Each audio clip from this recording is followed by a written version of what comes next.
Shalom. आज की सुबह के लिए हम परमेश्वर का धन्यवाद करते हैं कि प्रभु ने फिर एक बार एक नया समय, नया मौका हमें दिया है कि उसकी आराधना, उसकी स्तुति कर सके। प्रियो, जैसे कि हम जुलाई महीने के प्रथम सप्ताह में आ चुके हैं और हम परमेश्वर को धन्यवाद करते हैं कि प्रभु ने सचमुच पिछले 6 महीने हम सब पर दया किया है, कृपा किया है। एक नया महीना परमेश्वर ने हमारे जीवन के लिए जोड़ा, हम धन्यवाद करते हैं।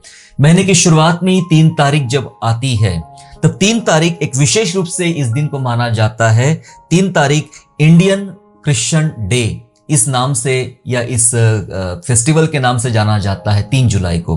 दरअसल इसके पीछे का रहस्य ये है कि माना जाता है कि 3 जुलाई को संत थोमा भारत में आए थे और भारत में उन्होंने प्रभु यीशु मसीह का सुसमाचार लाया, प्रभु यीशु मसीह की कथा लेकर आए और उसके द्वारा आज हम जितने भी लोग, भारतीय लोग यीशु मसीह पर विश्वास करते हैं, उस संत थोमा की वजह से जिन्होंने सुसमाचार भारत में लेकर आए थे। इसलिए मेरे प्यारों, 3 जुलाई पूरा भारत जो है ये इंडियन क्रिश्चियन डे के नाम से मनाया जाता है। संत थोमा जो थे ईस्वी सन 52 ईस्वी सन में भारत में आए और 72 ईस्वी सन में उनकी मृत्यु हो गई। हालांकि मृत्यु नहीं, वो शहीद हो गए, उनको मार डाला गया था। जी हाँ, उन्होंने चेला बनने के लिए, यीशु मसीह का चेला बनने के लिए कीमत चुकाई। जब हम बाइबल में पढ़ते थोमा के विषय में तो थोमा को एक शक करने वाले चेले के नाम से जाना जाता है। डाउट करने वाला चेला, शक करने वाला चेला, क्योंकि उसने शक किया था कि प्रभु, मैं जब तक तेरे पंजर में उंगली डाल के ना देख लूं तब तक मैं विश्वास नहीं करूंगा। और यीशु प्रभु ने कहा कि हे थोमा, अविश्वासी नहीं विश्वासी बन। और आकर उसने जब छुआ तो उसने कहा, हे मेरे प्रभु, हे मेरे परमेश्वर। जी हाँ, हे मेरे प्रभु। उस समय थोमा ने प्रभु यीशु मसीह को अपना प्रभु और अपना परमेश्वर करके अद्भुत रूप से उसको मान लिया। और उसके बाद जब हम देखते हैं यीशु मसीह का पुनरुत्थान होता है, स्वर्गारोहण हो जाता है और चेले अलग अलग चिट्ठियां डालते हैं और शायद थोमा के पास भारत की चिट्ठी आई और वो भारत निकल पड़ा। जी हाँ, 3 जुलाई को कहा जाता कि 3 जुलाई को थोमा भारत के केरल स्थित एक बंदरगाह में उतरा और उसने वहां से ही परमेश्वर की सेवा और आराधना करना उसने शुरू कर दिया। जब वहां पर उसने कलीसिया की स्थापना किया, बहुत सारे लोग प्रभु यीशु मसीह पर विश्वास करने लगे। काफी चमत्कार हुए, काफी बड़ी बातें हुई। वो सब बातें करने का फिलहाल अभी समय नहीं है, पर थोमा ने अद्भुत काम वहां पर किए। और जब केरला में काम खत्म हो गया तो वहां से होकर वह चेन्नई में आता है और चेन्नई के पास एक जगह जहां पर वो छुपता था, अपने आप को प्रार्थना में लगाता था। लेकिन कुछ विरोधी लोग थोमा का विरोध कर रहे थे, थोमा की सेवकाई का विरोध कर रहे थे। और एक दिन ऐसा आया कि थोमा प्रार्थना करने बैठा एक जगह और प्रार्थना करने की मुद्रा में जब बैठा था तो पीछे से आकर उस पर भाले से वार किया गया और थोमा प्रभु यीशु मसीह के लिए शहीद हो गया। कई बार मसीह जगत का जो इतिहास कई बार हम भूल जाते हैं और जिस प्रकार से हम मसीह जीवन में आगे बढ़ते हैं, हम इन सब बातों को भूल जाते हैं कि मेरे लिए, मेरे विश्वास के लिए, मेरी मसीहत को यहां तक लाने के लिए, मेरे परिवार को यहां तक लाने के लिए, मुझे स्वर्ग राज्य की उत्तम बातें सिखाने के लिए कितने लोगों ने परिश्रम किया है, कितने लोगों ने अपना प्राण दिया है, कीमत चुकाई है। यीशु मसीहा ने सबसे पहले हमारे लिए अपनी कीमत चुकाई है और फिर उसके बाद उसके चेलों ने, उसके विश्वास करने वालों ने कीमत चुकाई है। और उसमें से एक चेला थोमा जो था, जो भारत में आया और उसने अपना प्राण देकर कीमत चुकाई, लेकिन सुसमाचार की घोषणा भारत में कर दिया था। और आज भारत में बहुत सारे लोग प्रभु यीशु मसीह की महिमा करते हैं और आराधना करते हैं। 2 दिसंबर 1964 को भारत सरकार ने थोमा पर एक डाक टिकट जारी किया, उसके सम्मान के लिए, उसकी सेवकाई के लिए। हम परमेश्वर पिता को धन्यवाद और धन्यवाद देते हैं। मेरे प्यारों, जो आज हम सीखने जा रहे वो है चेला बनने की कीमत, कॉस्ट ऑफ डिसाइपलशिप, चेला बनने की कीमत। जी हाँ, चेला बनने की कीमत। संसार में हमें बहुत आसानियां दिखाई पड़ती है और जैसा हमें दिखाया जाता है या जैसा हम देखते हैं, कई बार हमें बड़ी आसानी लगती मसीहत में, दरअसल इतनी आसानी नहीं है। यीशु मसीह का चेला बनना है तो हमें कीमत चुकाना होता है। यस, और हम देखते हैं कि यीशु मसीह के तमाम शिष्यों ने, इंक्लूडिंग थोमा, अपनी जान की कीमत चुकाई और यीशु मसीह का सेवक बना और यीशु मसीह का चेला बना। जी हाँ, चेला तब बनता है जब तक वो कीमत नहीं चुकाएगा, और कीमत चुकाए बगैर कोई भी यीशु का चेला नहीं बन सकता। आपका और मेरा जीवन मसीही जगत में हो सकता है बड़ी आसानी के साथ शुरुआत हुआ है, बड़े सुख साधनों के साथ शुरुआत हुआ है, लेकिन एक बात याद रखिएगा, जब तक कीमत नहीं चुकाई जाएगी तब तक आप और मैं प्रभु यीशु मसीह के सच्चे और उत्तम चेले बन नहीं पाएंगे। ये वचन, ये शिक्षाएं आपको आपके आत्मिक जीवन में मजबूत करेंगी और आपके भीतर परमेश्वर की कीमत क्या है, प्रभु का चेला बनने की कीमत क्या है, यह आपको समझ में आएगा। शिष्यत्व जो होता है, शिष्यत्व की शुरुआत अपनी आप का दरअसल इनकार करने से होती है। एक सबसे पहली शुरुआत है। आप सोचेंगे शिष्य बनने के लिए क्या करना है, मुझे किसी पर्वत पर जाना है, एक पांव पर खड़े रहना है, बर्फ के ऊपर एक पांव में खड़े रहना है, मुझे कुछ 6-7 महीने का उपवास करना है, कोई गले में बड़ी सी माला पहन लेना है, या फिर बड़े बड़े बाल करना, बड़ी बड़ी दाढ़ी बढ़ा लेना है, क्या करना है, या कोई एक विशेष रंग का पोशाक पहन लेना है, क्या करना है मुझे चेला बनने के लिए? शायद ये सवाल आपके भीतर पैदा होता है और आता भी होगा, लेकिन मैं आपको बताना चाहता हूं, दरअसल चेला बनने के लिए प्रभु यीशु मसीह का, किसी और की बात नहीं कर रहा हूं मैं, प्रभु यीशु मसीह का अगर आपको चेला बनना है, शिष्यत्व लेना है, डिसाइपल बनना है, तो उसकी शुरुआत ही होती है अपनी आप का इनकार करने के द्वारा।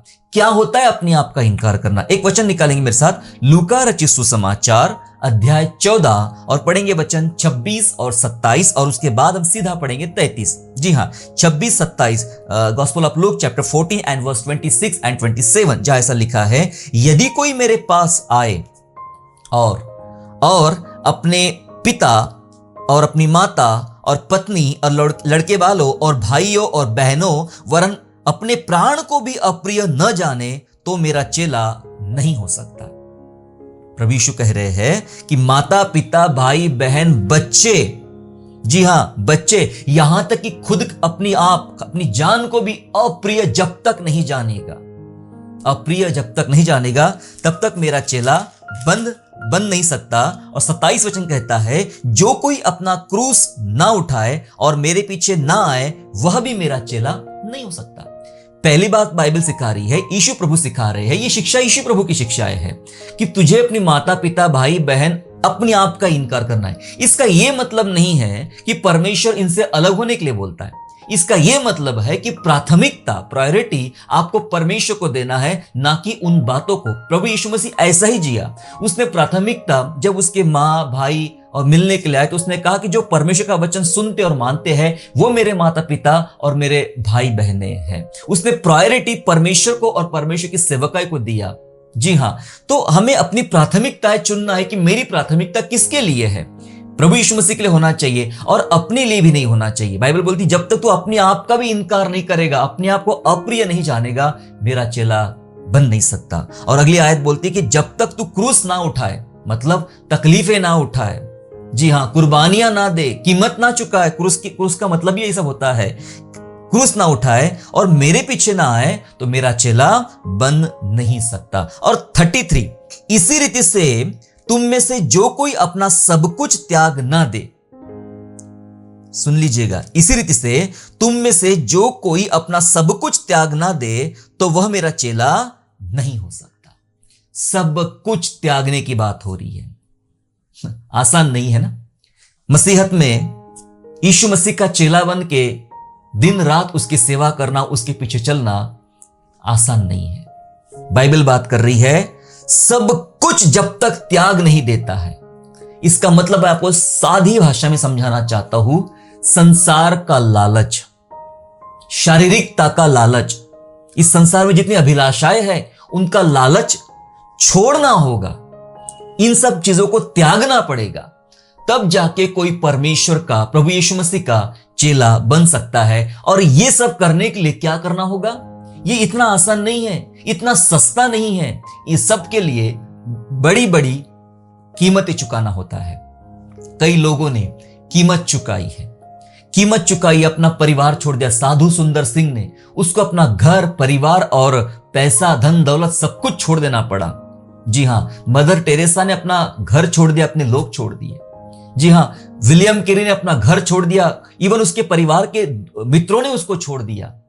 और इसके अलावा भी ऐसे कई लोग जिनको आप जानते भी नहीं है, कभी मीडिया पर उनका नाम नहीं आया, अखबार में उनका नाम नहीं आया, टीवी पर उनका नाम नहीं आया, लेकिन तब भी उन्होंने अभी तक अपना जीवन यीशु के साथ जिए और अपना प्राण तक त्याग दिए। वे मारे गए, काटे गए और बहुत कुछ उनके साथ में विरोध हुआ। जी हाँ, ये कीमत चुकाना होता है, आसान नहीं है। सब कुछ त्यागना दे, जब तक आप ऐसा कीमत नहीं चुकाते हो, अपने आप को कुर्बान नहीं कर देते हो, तब तक प्रभु यीशु मसीह के चेले नहीं बन सकते हो। जी हाँ, आराधना, स्तुति ये बहुत अच्छी बात है, लेकिन जब तक कीमत उस बात में जब तक कीमत ना है, सब कुछ त्यागना नहीं होता है, तब तक आप यीशु मसीह के चेले, यीशु मसीह के डिसाइपल नहीं बन सकते। मेरे प्यारो, याद रखिएगा, जो सुसमाचार हमें मिला, जो सुसमाचार हमें सुनाया गया, हो सकता है आपको चंगाई के बारे में पहले बता दिया गया हो कि आप बीमार हो, आइए आइए चंगे हो जाए, चंगाई ले लीजिए। आप मुश्किलों में थे, अशांति में थे, आपको शांति का समाचार आपको दिया गया हो और उसके द्वारा आए हो, ठीक है। लेकिन अब अगला पड़ाव आपका क्या होना चाहिए? अगला पड़ाव आपका क्या होना चाहिए? अगला पड़ाव आपका और मेरा यही होना चाहिए, अब मुझे उस यीशु मसीहा का चेला बनना है और शिष्य बनना है, और शिष्य बनने का रास्ता इतना आसान नहीं है। मैं इसलिए आपको बता पा रहा हूं मेरे प्यारों कि मैंने अपने जीवन में बहुत सारी कीमतें चुकाई है यीशु का अनुसरण करने के लिए, यीशु के पीछे चलने के लिए बहुत बड़ी बड़ी कीमतें चुकाई है। बहुत सारी चीजों को छोड़ना पड़ा है, बहुत सारी बातों से दूर होना पड़ा है। जी हाँ, ये सब बताने का समय नहीं है मेरे पास, लेकिन काफी दुख उठाकर, काफी कीमतें चुकाकर मैं अब कोशिश कर रहा हूं यीशु मसीह का चेला बनने की। हालांकि मेरे अंदर बहुत सारी कमियां हैं, बहुत सारी समस्याएं हैं, लेकिन मैं प्रयत्न कर रहा हूं, प्रयास कर रहा हूं, सीख रहा हूं कि मैं कैसे प्रभु यीशु मसीह का उत्तम चेला बन सकता हूं। थोमा ने तो यहां पर आके सुसमाचार सुना दिया और लोगों को विश्वास में लाया, और उसके जरिए फिर बहुत सारे लोग विश्वास में आ गए, लेकिन इसके लिए थोमा को अपनी जान तक दे देना पड़ा। इजराइल से थोमा आया, वापस नहीं लौट सका मेरे प्यारों, भारत में ही रह गया। भारत में चेन्नई के पास एक स्थान है जहां उसकी कब्र है, जहां उसे मारा गया था। जी हां, मैं आपको बताना चाहता हूं, कीमत चुकाए बगैर कोई यीशु के पीछे नहीं चल सकता। कीमत अलग अलग प्रकार की हो सकती है, किसी को काम से निकाला जाए, किसी को घर से निकाला जाए, किसी को जिंदगी से निकाला जाए, किसी के साथ में बहुत बुरा से बुरा व्यवहार किया जाए, बहुत प्रकार की कीमतें हो सकती मेरे प्यारों। ये सब कीमत चुकाना पड़ेगा, तब हम यीशु मसीह के पीछे चल सकते हैं। प्रभु यीशु मसीह के दो मुख्य संदेश हमें यहां पर दिखाई पड़ते हैं। मत्ती 11:28 बोलता है कि मेरे पास आओ, यीशु अपने पास बुला रहे, निमंत्रण दे रहे, मेरे पास आओ। और लूका 9:23 में एक दूसरा संदेश में मिलता है जो बताया जा रहा है, मेरे पीछे हो लो। दो संदेश है, एक है मेरे पास आओ और दूसरा है मेरे पीछे हो लो। दो अलग अलग संदेश है और अलग अलग प्रकार के लोगों के लिए है, जो आज हमें जानने की जरूरत है। जो पहला संदेश है मेरे पास आओ, ये उनके लिए है जिनका उद्धार नहीं हुआ है, जिनका उद्धार नहीं हुआ है, जिनके पापों की क्षमा नहीं मिली है, उनके लिए संदेश है कि यीशु कहता है मेरे पास आओ, ठीक है। लेकिन दूसरा संदेश क्या है? मेरे पीछे हो लो।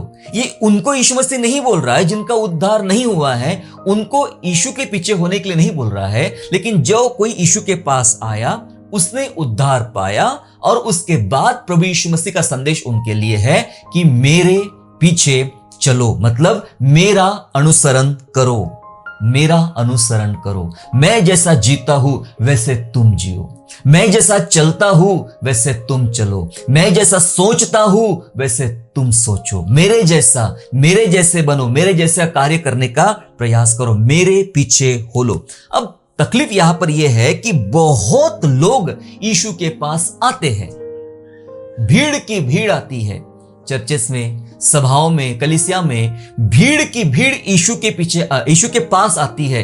क्यों आ रही है? क्योंकि यीशु से उनको क्षमा चाहिए, यीशु से उनको चंगाई चाहिए, यीशु से उनको जीवन चाहिए, यीशु से उनको आनंद और शांति चाहिए। जी हां, यीशु के पास आ रही है, बहुत बड़ी भीड़ दिखाई पड़ रही है, लेकिन बहुत कम लोग हैं जो उसके पीछे चल रहे हैं। जी हां, बहुत कम लोग हैं जो यीशु के पीछे चल रहे हैं। एक चीज याद रखिएगा, थोड़ा अपनी आंखें खोलिए, अपना दिमाग खोलिए, समझने का प्रयास करें कि यीशु के पास आने वाले बहुत बड़ी भीड़ है, लेकिन यीशु के पीछे चलने वालों की भीड़ बहुत कम है, बहुत कम है। क्योंकि यीशु के पीछे चलने के लिए चलने के लिए बहुत सारी बातों का त्याग करना पड़ता है और बहुत सारी बातों से अपने आप को इनकार करना पड़ता है। इतना आसान नहीं होता है यीशु के पीछे चलना, कीमत चुकाना पड़ता है यीशु के पीछे चलने के लिए। बाइबल इस बात की गवाह है। मैं बताना चाहता हूं, जब जब आपका विश्वास टूटे, जब जब आपको कमजोरी लगे विश्वास में, जब जब आपको तकलीफ लगे विश्वास में, जी हां, इब्रानियों 11 हाइडोस विश्वास का अध्याय है, इसको पढ़ना आरंभ करे, इसको पढ़ना आरंभ करे और इसको पढ़ने के बाद आपका विश्वास बढ़ेगा। उसके अंदर बहुत सारी गवाहियां है, वो गवाहियों से आपका विश्वास बढ़ेगा और आपके जीवन में बड़े काम आएंगे मेरे प्यारों। इसलिए हमें यीशु के पीछे चलना है। यदि आप पास आ चुके हैं तो अब मौका है यीशु के पीछे चलने का। जब हम यीशु के पास आते हैं तब पापों की क्षमा मिलती है। जब हम यीशु के पास आते हैं तो पापों की क्षमा मिलती है, लेकिन जब यीशु के पीछे चलते हैं तो खुद का इनकार करते हुए चलना पड़ता है। कैसे पढ़ेंगे हम लोग? फिलिपियों की पत्री निकाल लें मेरे साथ में आप लोग। फिलिपियों की पत्री एंड अध्याय 3 और वचन 7 और वचन 8, chapter 3, Philippians chapter 3 and verse 7 and verse 8, जहां पे इस प्रकार से लिखा हुआ है, 7 और 8 में ऐसा लिखा हुआ है, परंतु जो बातें मेरे लाभ की थी उन्हीं को मैंने मसीह के कारण हानि समझ लिया। एक नजरिया विश्वासी का, एक नजरिया एक सेवक का, एक नजरिया एक यीशु मसीह के अनुसरण करने वाले व्यक्ति का क्या होना चाहिए? वचन कहता है, यहां पे पौलुस कहता है, जो बातें मेरे लाभ की थी। पौलुस यीशु मसीह का शिष्य बनने के लिए प्रयास कर रहा है। वो सिखा रहा है कलीसिया को कि तुम भी ऐसे बनो जैसा मैं यीशु का चेला बना हूं। क्या कहता है हो कि जो बातें मेरे फायदे की थी, लाभ की थी, उन्हें को मैं मसीह के कारण हानि समझ लिया है। उनको मैंने मसीह के कारण हानि समझ लिया है। कई बार हम लाभ की बातें, फायदे की बातें हम जल्दी लेना चाहते, इसमें मेरा फायदा है, ये मैं फायदा, इसका फायदा लेना चाहता हूं, इसका फायदा मैं उठाना चाहता हूं।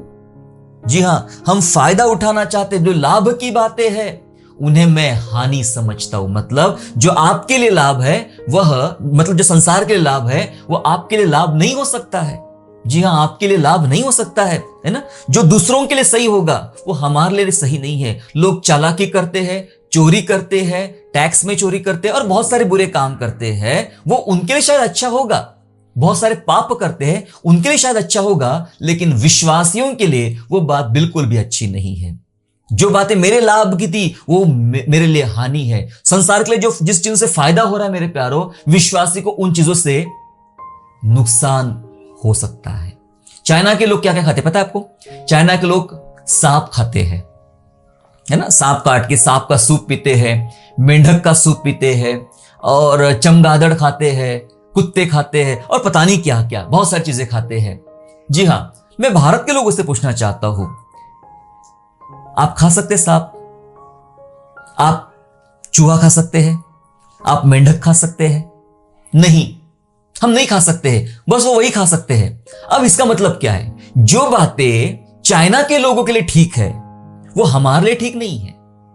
समझ रहे? उनको वो तो बहुत स्वाद से खाते हैं, बहुत टेस्टी लगता है उनको। वो जो बातें उनके लिए फायदे की है, जो बातें उनके टेस्ट की है, वो हमारे लिए अच्छी नहीं है। ठीक वैसा ही संसार के साथ है।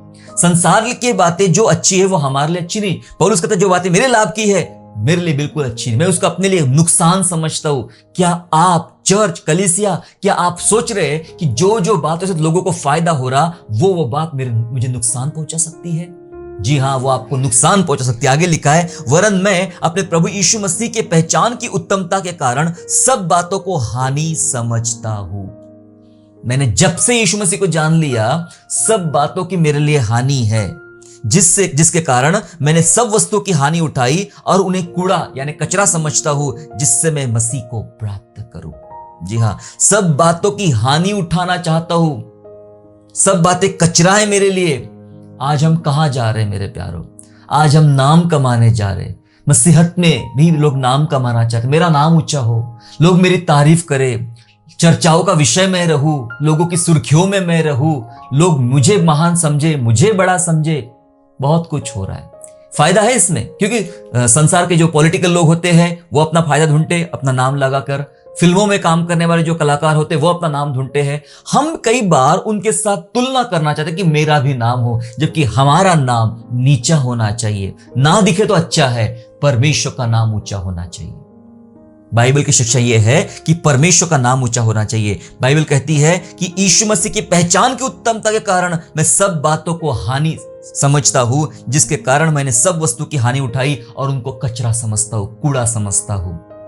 जी हां, जब आप यीशु के पीछे चलना शुरू करते हैं तो आपको इनकार करना होता है। किस बात का? अपने नाम का, अपने पद का, अपनी प्रतिष्ठा का, अपनी सारी अच्छाइयों का आपको इनकार करना पड़ता है। बाइबल हमें ये बात सिखा रही है। यीशु का चेला बनना है तो कीमत तो चुकाना पड़ेगा, और कीमत चुकाए बगैर कोई प्रभु यीशु मसीह का चेला बन ही नहीं सकता। इनकार, अपने आप का इनकार हमें करना पड़ेगा।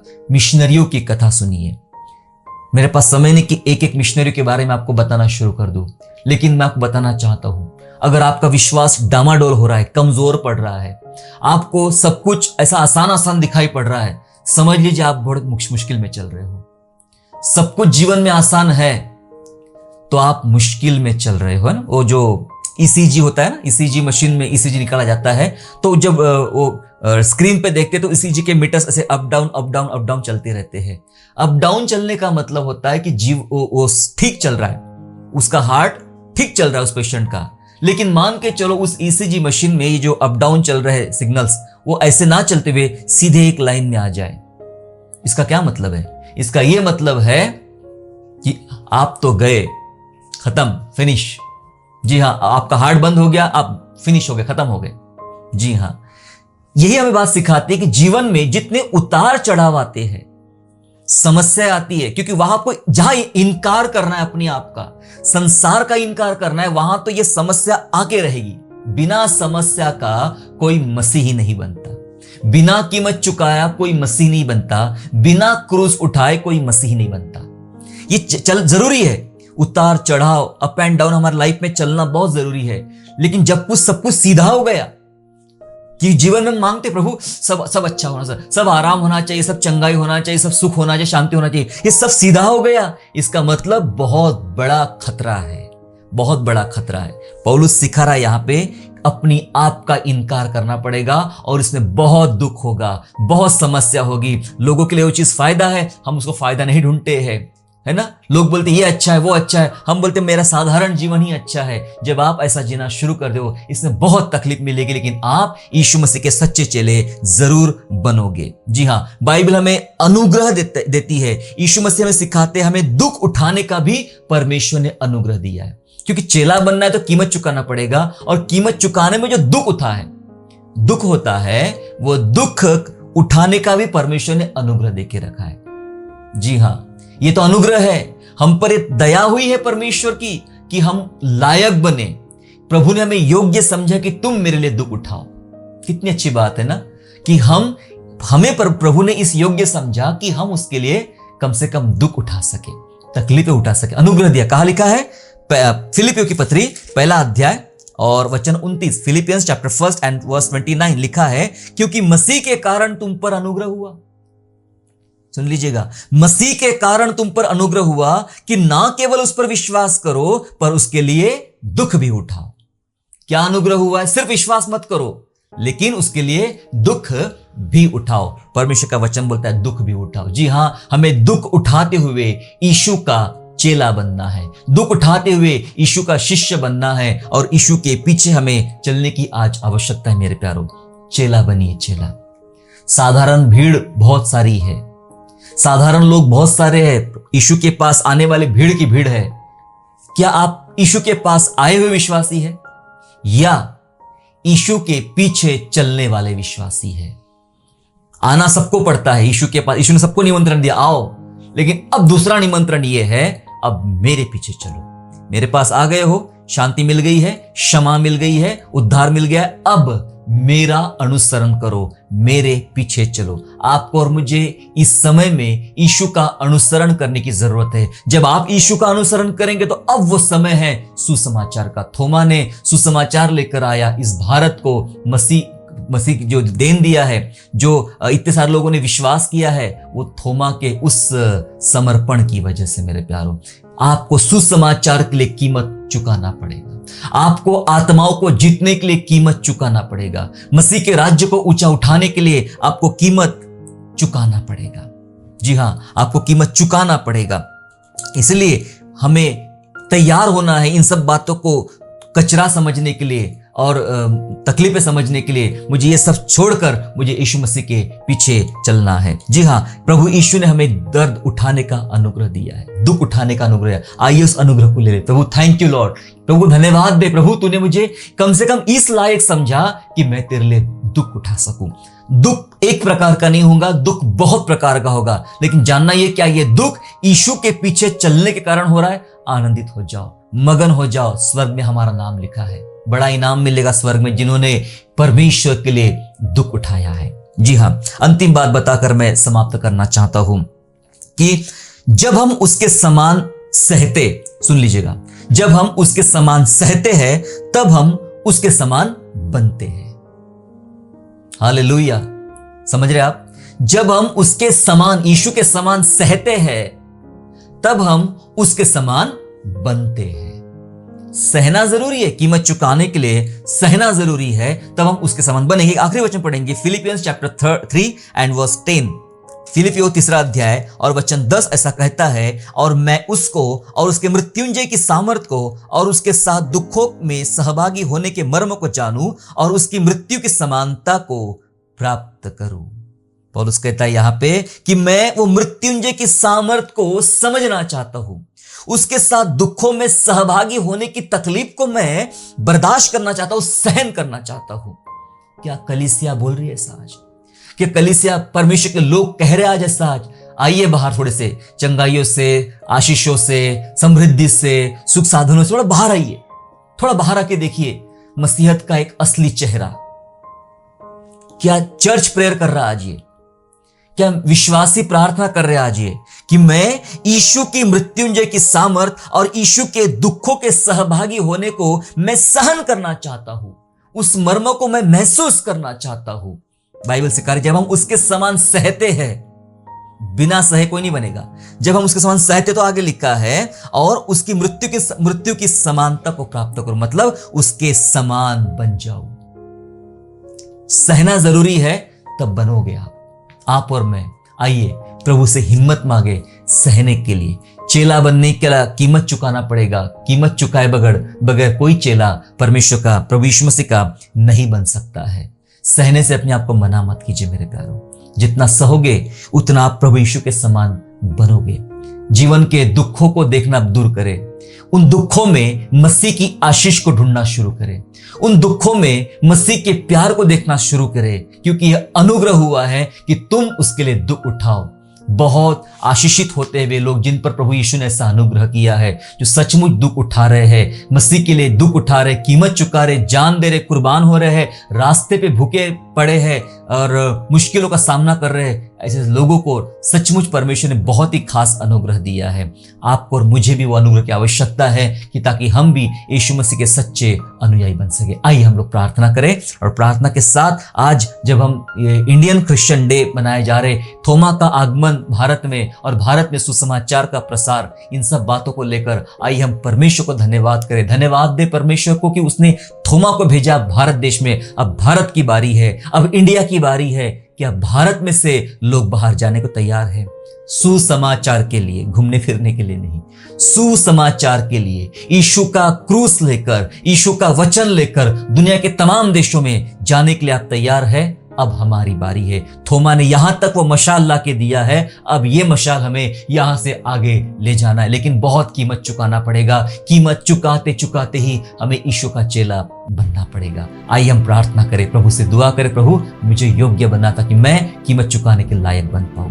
धन्यवाद यीशु राजा, धन्यवाद प्रभु पिता परमेश्वर, प्रभु यीशु मसीह के नाम से आपके चरणों में आते हैं।